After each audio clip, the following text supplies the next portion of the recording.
You see his face in old photographs, bearded, heavy-eyed, a cigar between his teeth. You know the name Ulysses S. Grant. Some know him as the war general, some know him as the 18th president, the man who won the Civil War. But here is what most people do not know. Here is what has been quietly forgotten.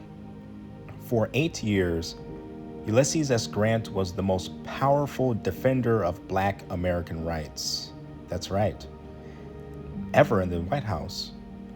Ironically, Abraham Lincoln is remembered as the great emancipator, the president who elevated Black Americans. But he had to be persuaded by his abolitionist friends and Frederick Douglass. He was conflicted on the matter. Ulysses S. Grant, on the other hand, used the full weight of the United States government to defend Black lives, their votes, their freedom, and their dignity. He fought a terrorist organization that had spread like wildfire across the South. He signed laws that transformed the Constitution itself. He looked at a nation determined to look away from racial violence. He refused to look away. And then history forgot him. This is the story of the unlikely defender, the general turned president, the man who is perhaps the most overlooked champion of Black civil rights in all American history. Starting at April 9th, 1865 in Virginia, Robert E. Lee surrendered to Ulysses Grant, and the guns went quiet. 4 million enslaved people were set free, legally. But freedom, real freedom, was not a moment. It was a war that was just getting started. The South was shattered, resentful, and dangerous. They were not willing to just give up their entire slave enterprise that easy. White supremacist violence erupted almost immediately after the war. In New Orleans in 1866, a white mob massacred Black veterans and Republican associates in broad daylight. In Memphis that same year, Southern white mobs burned Black homes and churches and murdered Black men in the streets. Federal investigators documented the carnage. Congress was horrified, and yet the man in the White House at that moment, which was Andrew Johnson, barely responded. Johnson vetoed civil rights legislation. He blocked Reconstruction measures. He openly favored the restoration of Southern white political power. He called Black Americans incapable of self-governance. Under his watch, the former Confederate states passed the Black Codes. These laws were restrictive. They were akin to a form of slavery. A Black man in Mississippi could be arrested for not having proof of employment. A Black child could be legally taken from their family. This was the world that Ulysses S. Grant stepped into when he became president on March 4th, 1869. He was 46 years old. He had no political background. The newspapers called him butcher, a drunk, an accidental hero. He was underestimated by nearly everyone. He would prove them wrong in the ways that nobody expected, and that history has often overlooked. But before we talk about what Grant did as president, we need to talk about what happened right as he was taking office. On February 26, 1869, just days before Grant was inaugurated, Congress passed the 15th Amendment to the United States Constitution. It read in its critical clause, "The right of citizens of the United States to vote shall not be denied, not based on race, color, or previous condition of servitude." It was a revolutionary sentence. It would require ratification by 3/4 of the states, and it would require a president that was willing to enforce it. Grant was that president. He threw the full political weight of his administration behind the ratification. He used his enormous personal popularity through war. He was, after all, the man who had won the war, to pressure state legislators. On March 30th, 1870, the 15th Amendment was officially ratified. Grant's response was immediate. He sent a special message to Congress that same day. He called ratification a measure of greater importance than any other act from the foundation of our free government. He described it as the redemption of a promise made to the American people. He asked Congress to pass legislation to enforce it immediately. The President of the United States, a man who had grown up in Ohio, who had no political credentials, not strong abolitionist associations, he was calling Black voting rights the single most important constitutional act in history of the Republic. Wow, that's quite the statement. But even as the ink dried on the 15th Amendment, a shadow was spreading. The Ku Klux Klan had been founded in Pulaski, Tennessee in 1865, the same year the war ended. By the time Grant took office, it had become a sophisticated, well-organized terrorist network, the first domestic terrorist group in the country. Operating across the former Confederate states, its goal was simple and savage: to destroy Black political power by any means necessary. They rode at night, they burned Black schools, they murdered Black political leaders, Republican office holders, and their white allies. They dragged Black men from their homes and lynched them in front of their families. They terrorized Black voters away from the polls. In South Carolina alone, the Klan was responsible for hundreds of murders, thousands of assaults, and the systemic destruction of Black community institutions. Congressional investigations documented it all. Witnesses testified before Congress. The testimony documents were in the thousands. Grant read it all, and he acted. In 1870, Congress passed the first Ku Klux Klan Act, also known as the Enforcement Act of 1870. Grant signed it, and he made it a federal crime to violate the civil rights of Black citizens, including the right to vote. It gave the federal government the power to prosecute individuals who conspired to deprive Black citizens of their constitutional rights. It was, however, not enough. The Klan continued and violence escalated. In 1871, Grant signed the second Ku Klux Klan Act, which allowed federal supervision of congressional elections. And then came the most powerful weapon of all, the Ku Klux Klan Act of April 1871, also known as the Third Enforcement Act or the Civil Rights Act of 1871. This law authorized the President of the United States to suspend habeas corpus in areas experiencing Klan terrorism. It allowed federal troops to be deployed to suppress insurrection. It created federal jurisdiction over civil rights violations by private individuals, not just state actors. Grant did not wait to use this. This was enforced immediately. October 1871, Grant declared a state of insurrection in 9 counties in South Carolina, where the Klan violence had been most vicious and dense. He suspended habeas corpus, he sent federal troops, he authorized mass arrests.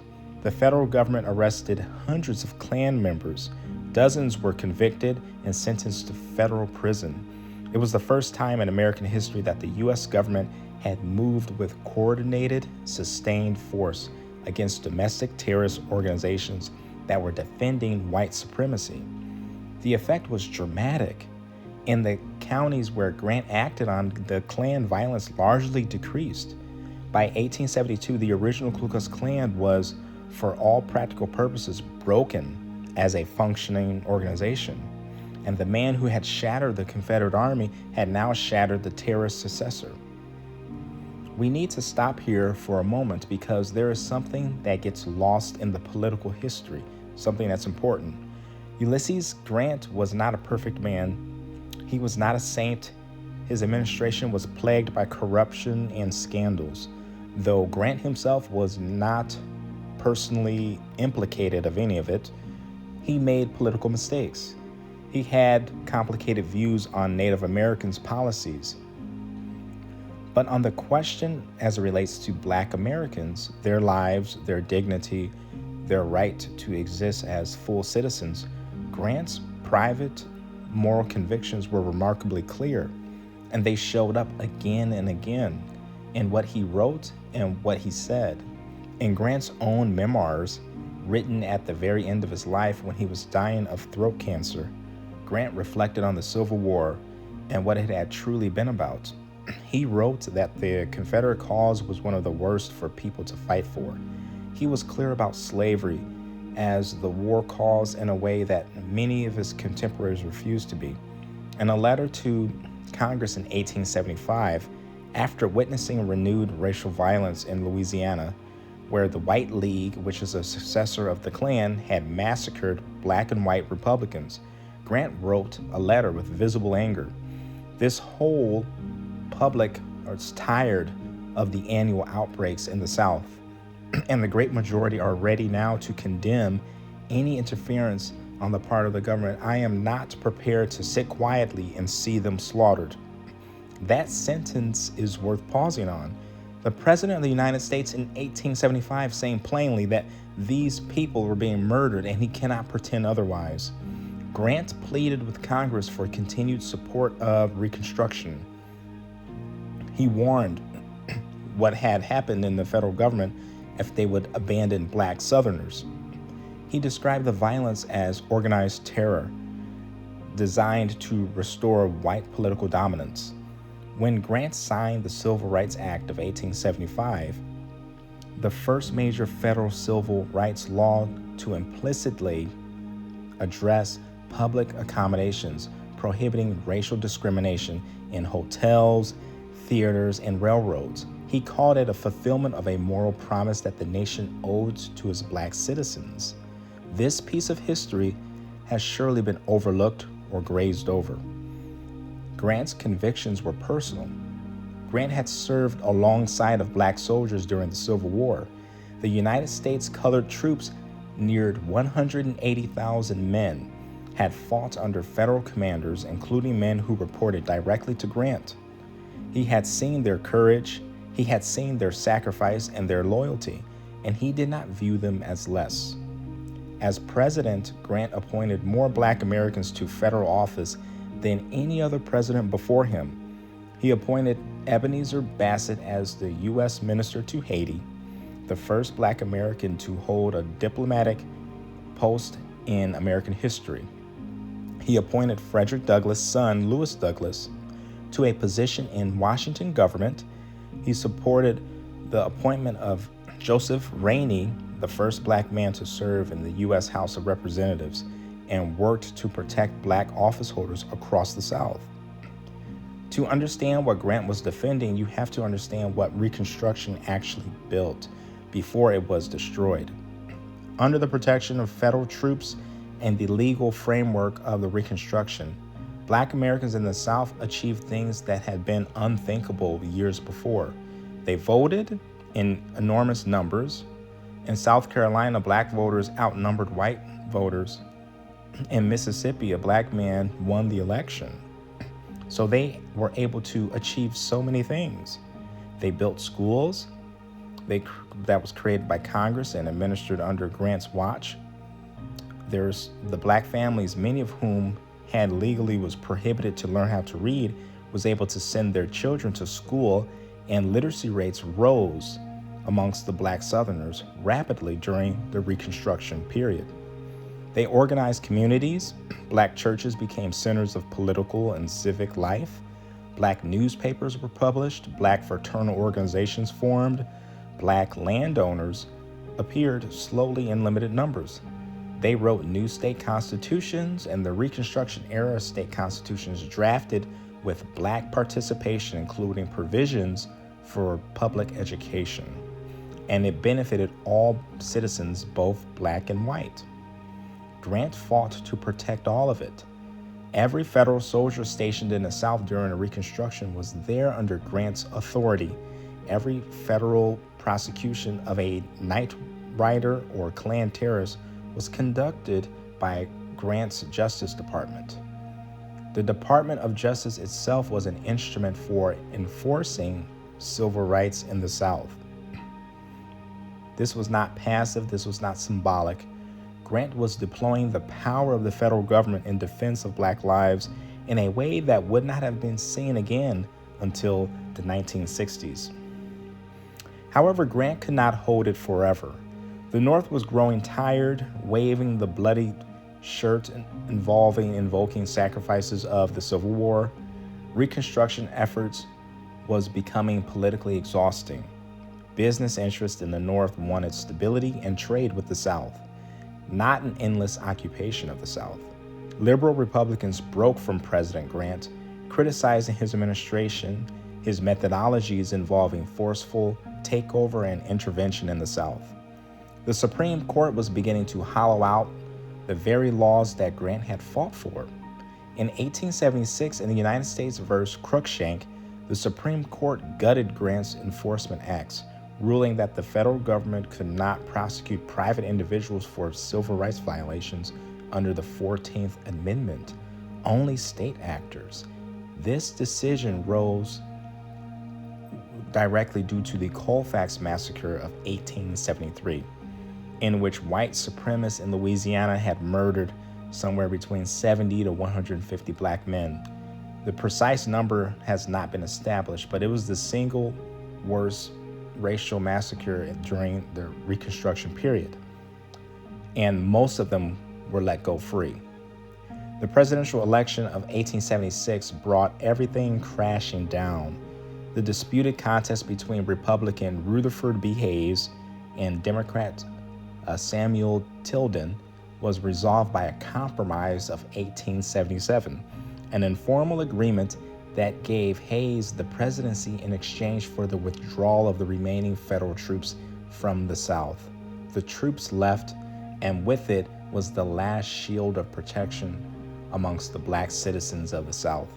Within months, state after state across the South began a systematic destruction of everything the Reconstruction through Grant had built. Black voters were driven from the polls by violence, fraud, and elaborate architecture of Jim Crow literacy tests. Grant watched it happen. He was no longer the president. All he had was his voice. He no longer had the federal power to intervene. In 1880, reflecting on the end of Reconstruction, Grant said something that stands as one of the most devastating political statements of the 19th century. He said that the federal government had made a fundamental error in not securing land and economic independence for freed Black people immediately after the Civil War. He understood what was going on. Why does Ulysses Grant rank consistently in the middle of the presidential surveys? Why is he remembered primarily as a general and a great war veteran, secondarily as a drunk, but he's never looked at as any kind of civil rights president? It might be due to the lost cause, was a historical mythology constructed by the Confederate apologists in the decades after the Civil War. It reframed the war as a noble struggle for Southern rights rather than a defense of slavery. It romanticized Confederate leaders Lee, Jackson, Stuart, and demonized Union ones, especially Grant. It portrayed the Reconstruction as a corrupt imposition of Black rule and Northern revenge on the innocent South. This mythology was not fringed. It dominated American popular culture for decades. It produced a historical consensus that treated Grant's Reconstruction policies as a radical overreach, and it made his civil rights enforcement look like it was misguided aggression. It took 50 years for historians to begin to dismantle the tainted narratives that they painted of Grant. Scholars like William Gillette, Brooks Simpson, and more, the record is clear. Grant was not a failed president who got lucky in the Civil War.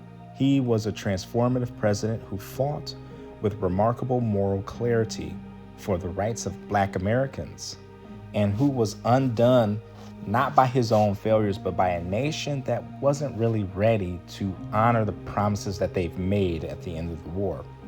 Frederick Douglass knew this about Grant's intentions, and during Grant's funeral, Frederick Douglass did speak at his eulogy. And during the eulogy, he said a few words about him. He credited Grant specifically for suppressing the Klan and protecting black voting rights. Douglass was not a man that gave empty praise.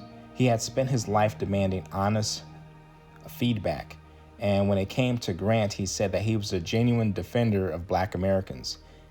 And he got that from direct observation. And there that is, in the decades after the Reconstruction ended, black Americans in the South lived under a reign of terror. Between 1877 and 1950, thousands of black people were lynched in the United States. The political rights guaranteed by the 14th and 15th Amendments were stripped away, often violently, in state after state. The schools were segregated, the courts were corrupted, and the federal government largely looked away. This is contrast to Grant's presidency.